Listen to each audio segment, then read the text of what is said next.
Our next cryptid is Big Bird, or known as just a flying creature. And no, it's not the lechuza, which you all have heard before. No.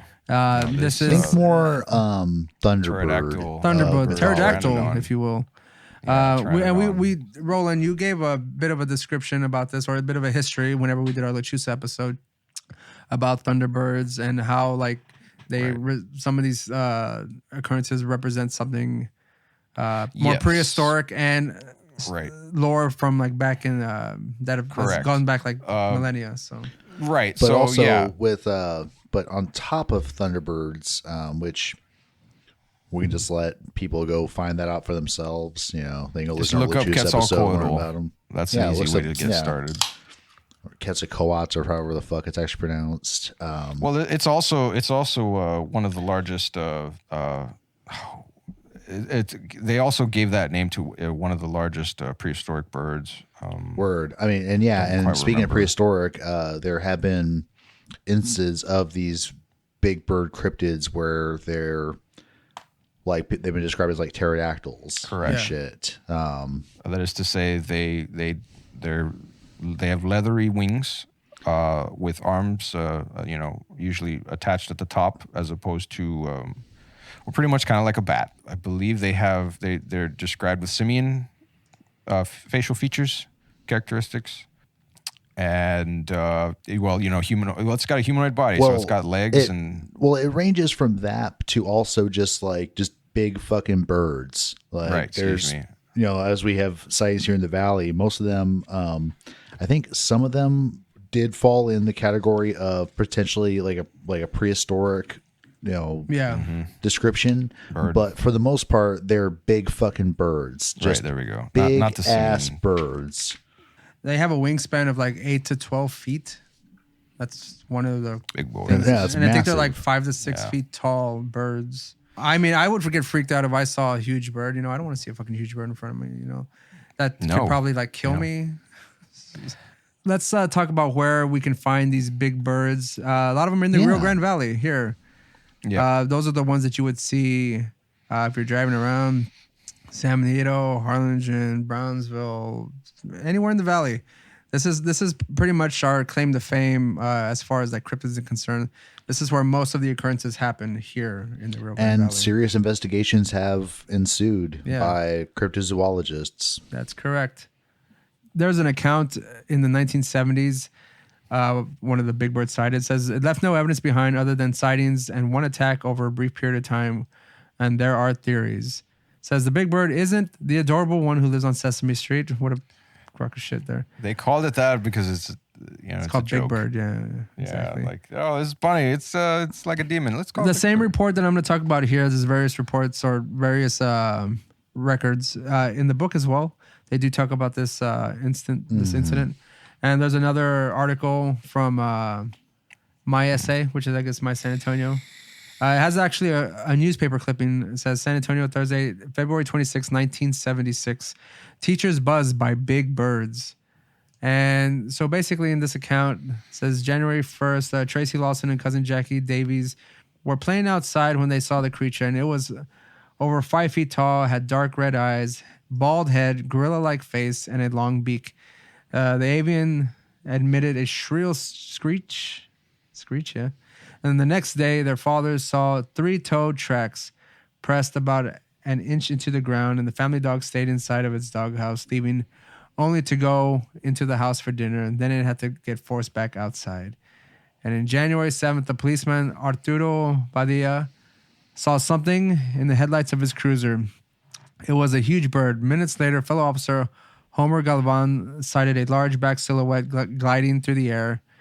And another person, I can't pronounce the first name, Alversio Guajardo, spotted the creature and described it as looking like a bat. We do have a lot of bats here in the valley, just FYI. Yep. Yeah. I get them flying over my house usually every other night. On January 14th, Armando Grimaldo heard a sound like a bat's wings flapping. Could have been a bat. Suddenly, a large talons grabbed him and tore his shirt. And it was a bird-like creature with red eyes and a monkey-like face and no beak. It says about this time, several school teachers witnessed the strange bird with a wingspan of at least 12 feet across, One of the teachers performed some research and discovered a picture that looked like what they saw. And the image that the teacher found depicted a, what does he call it? Tetrasaur? Oh, pterosaur. Pterosaur. The Okay. P silent. So like a pteranodon or a pterodactyl. Yeah. You see, I was thinking pterodactyl, but I wasn't too sure if I was going to jump to that conclusion with that. But you're right. Yeah. You're right. But apparently that caused a little bit of reaction. There was some jokes and stuff regarding the big bird. It says initially the big bird was a target of jokes, including those said by Johnny Carson on his national television show, which is good. The Valley made it to national. You know, whenever there were the riots occurred in San Benito High School back in 1999 or 2000. Those also made Jay Leno made jokes about that shit. Oh, so then he bombed. I got it. Cool. Yeah. And as the sightings continued, a radio station offered a reward for the creature's capture. A television station broadcast a picture of an alleged bird track that measured about 12 inches long.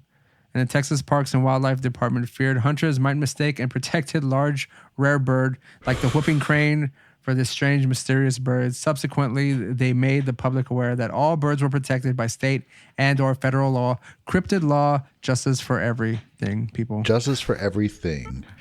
Don't just like the lechuza, you know, just because it strikes some fear into your heart doesn't mean that it's going to do you no harm. I mean, I don't know what this particular police officer was doing that allowed the bird to kind of come in and like attack his shirt or something or strike at him. No idea. Maybe he was harassing the bird in some way. It says some giant bird sightings are revealed as hoaxes or misunderstandings. And if you are that bird that got harassed by a police officer, please contact us at MoQuest Law. Yes, 555-555-555. We will represent you. Remember, justice for all cryptids. For everything. We got you guys. Our bird law specialists are waiting. We'll work tirelessly. The giant bird theories is that it was the Mothman. That was rejected, mainly because the descriptions are too different and this creature's sightings were limited to West Virginia. Mm-hmm. The Thunderbird, and of course the pterodactyl thing. But they're just giant birds. I don't think any one of these have been captured. No, we would have definitely heard about that shit. But Ken Gerhard, the guy who wrote this Monsters of Texas, also did write another book called Big Bird, Modern Sightings of Flying Monsters. There is a chapter in this book called basically Flying Creatures, but this is a whole book dedicated to the subject. So if you want to check that out, you can. And basically, there is a drawing in here. It says sighted on December 25th, 2013 at 12:58 p.m. flying over Judson and 1604, and this is in San Antonio because that's where he's from. Basically, looks like a pterodactyl. Yeah. And I mean, that's pretty much what's on the cover. At least I think that's kind of like what's on the cover. Doesn't have that monkey face that people were describing. No. In the book, they do describe basically what this creature is in the front of the cover of his book. One of them described the tail as being the tail of the devil.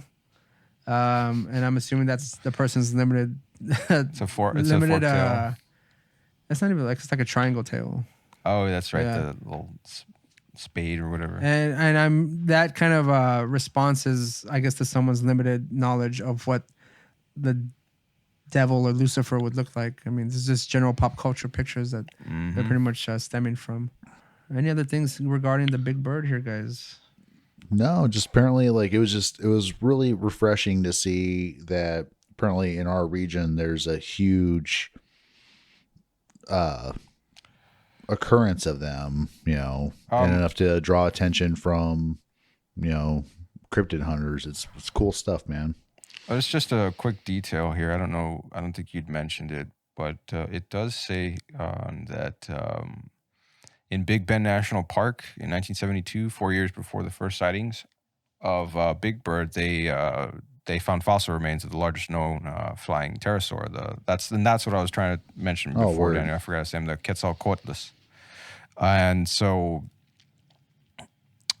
this could, I think it'd be a pretty fucking nifty if this was an example of just like a very insanely rare animal that, sort of cohabitated along from fantastic. prehistory, like the coelacanths, and I forget what other ones that they found of things that are basically essentially living dinosaurs that were supposed to have fucking died out forever and a half ago. I think this one's kind of interesting and plausible, mostly in the sense that, or because of, growing up in the valley, like there are fucking birds everywhere here, and then you find out later on that this is actually a bottleneck where, one of the biggest places to find just every kind of goddamn bird under the sun coming through here. So because of their migration routes and stuff, a lot of them come through our area specifically, and so to me that kind of tracks along with this being something that might very, very likely be possible or probable. Excuse me. Word. All right.